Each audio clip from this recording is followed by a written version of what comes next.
Here we are in the East Bay of California, Emeryville, West Oakland area. We're here with an East Bay staple for a long time in the Concord area near Mount Diablo. And this East Bay staple loves the East Bay so much that he happened to name his band the East Bay Soup Kitchen, which has had a lot of chefs along the way, but a solid lineup that we witnessed at the outdoor Hayward show and the Shoreline recently. This is Clint, Chef Clint. Cleantone? Did I get that right? Cleantone.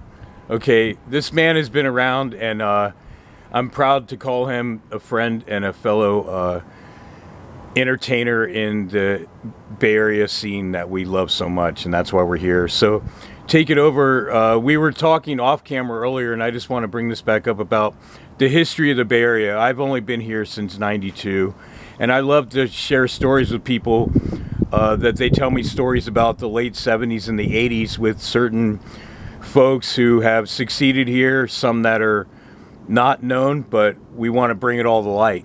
So take us back to the history of the Soup Kitchen and how you met this music teacher and all that, and then building up to the Abernathy show and all that. So take it away. Oh, man. Wow. That's a lot of history. When did soup start? Soup's always, I guess, musical concepts. You know, when you grow up in the Bay Area, there's a lot of different music going on. I started learning and really getting into music, you know, as around, 10, 12 years old, really junior high. Got into rock and roll, metal. Had a friend, Dave Dries, knew all these guys in El Sobrani. He knew this Kirk Hammett cat and got me into Metallica, all local bands. And then I was going to Pinole. Met a guy named Troy Norman. Troy Norman was the punk rock guy. Knew local punk rock bands, and really Devo. Devo was his heartthrob. And turns out this guy winds up being a drummer. But I never really played. Dave introduced these cats. They get together, they start playing. And along the way, Dave introduced me to Mark Biederman. Bay Area staple, Blind Illusion. Wound up going to all of these shows in the late 80s, and then taking lessons from that guy. And over the years, Larry Lalonde, Les Claypool. So meet all these cats, hang out with them for some time. Good times. Fast forward a few years after working, in the mid-90s, I got at the DVC. Wind up getting into a guitar ensemble class. Mr. Steve Sage's class, and the class was to basically get with members of the class, form a band, and your lab work is Abernathy's on Sunday nights, come and jam with his band. And everybody, it's one of these things where there's 20, 25 guitarists, 3 drummers, 1 or 2 basses, people, I don't know if there are any singers, maybe 1 or 2, anyhow. Not knowing anybody, I was one of the 20 guitarists not picked for a band, and wound up getting with a couple guys, and I actually did get a drummer with the class. I think he was in like 4 or 5 bands. Had a little practice at the house. Soup Kitchen concept. I don't know that I had named it, but I always liked MDC, if you remember MDC, Millions of Dead Cops, Millions of Dead Christians, on and on and on. But at the time, they had an album out, Smoke Signals, and that Soup Kitchen Celebrity song, It's like, man, we should be the Soup Kitchen. We should be the Soup Kitchen. So that concept was already in my head. And when I got a friend of mine from outside of the class, Seth Richardson, who joined us on bass.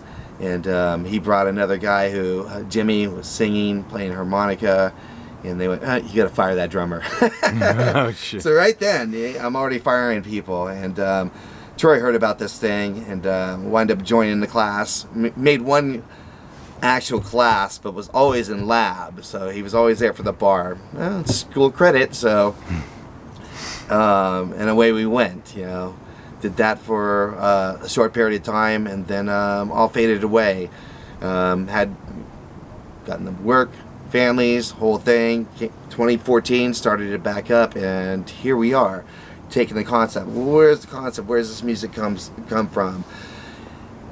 Berkeley Square, I'd have to say, one of my favorite spots to see a show. So much fun, and the atmosphere was always there. Every week there was a different band. Didn't matter. I was going to the square to see a show. Could have been Fungo Mungo or the Limbo Maniacs, and we had early Primus there. First place I saw Buckethead. A lot of history at the Berkeley Square. Even though I moved here late, I got to go to some shows at the Berkeley Square.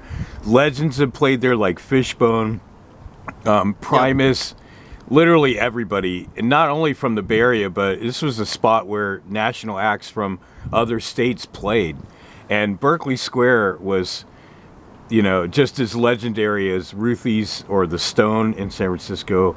All these places, yeah, very cool, man. I love the Berkeley Square, so thank you for bringing that back for me. So that's the concept that I want to bring to a newer generation. You know, as far as, you know, what music are you? What genre? Yeah, we're a little bit of funk. We're a little bit of punk. We're a little bit of rock. There's reggae in there. There's rap. There, yeah. It's a full menu. Yeah, and it makes sense because the soup, in a way, is a stew, and you have all these different ingredients.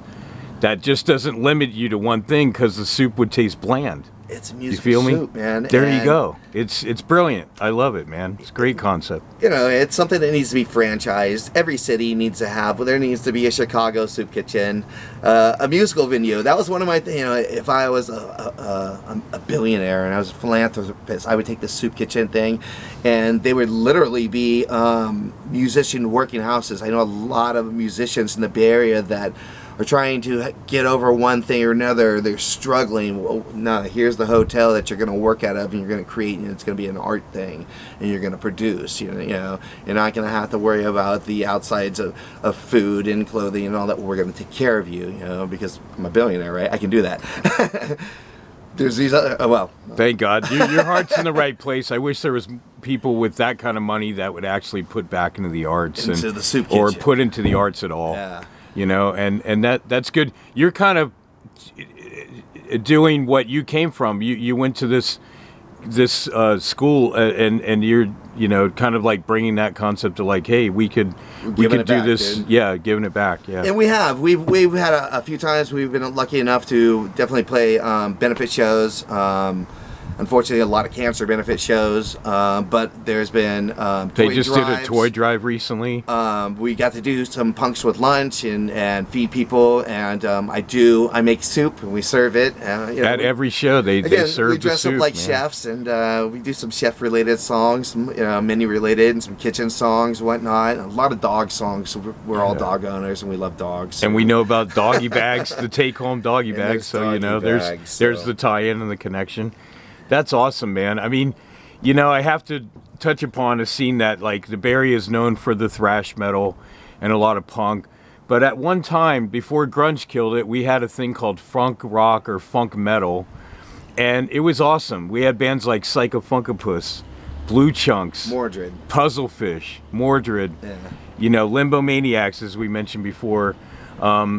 It was an amazing time. Merv, one of our favorites. Yeah, Curveball. There was a lot of, this was such a cool style because funk is such a fun music, but when you put that rock and metal edge into it, and then you get something like Fungo Mungo, it's just pure magic. I mean, which is an album I totally stand behind. I mean, those were some great moments in Bay Area music. So you guys, getting back to the Soup Kitchen, you guys have played all over the Bay Area. Touch upon some of your favorite shows in particular, maybe the venue, the crowd, and what may stand out on the many places you played all around the Bay Area, and who knows where else you guys have gone. The Punks with Lunch was pretty cool because it was a renegade show. We kind of drove up, went into the skate bowls, is that right? Yeah. Skate park in Oakland, and it's painted. We bring a generator out. We wanted to bring in everything and just start serving people. And next thing you know, there's kids all over the place. They're skating as you're doing. I guess any show where there's skating going on, we're playing. I had a couple shows out at the Phoenix Theater, and wound up taking that place over. Lots of fun if you haven't been out there. That's a legendary stage where a so many legendary. great It's the last acts place have that Bradley played. You know. Oh, from Sublime. Yeah. Yep. Okay. They got a nice mural out there on the side. You know. Guar's played there. Mannequin Planet. Everybody. Primus. Mannequin Planet. Like, all yeah. the greats. Yeah. Right on.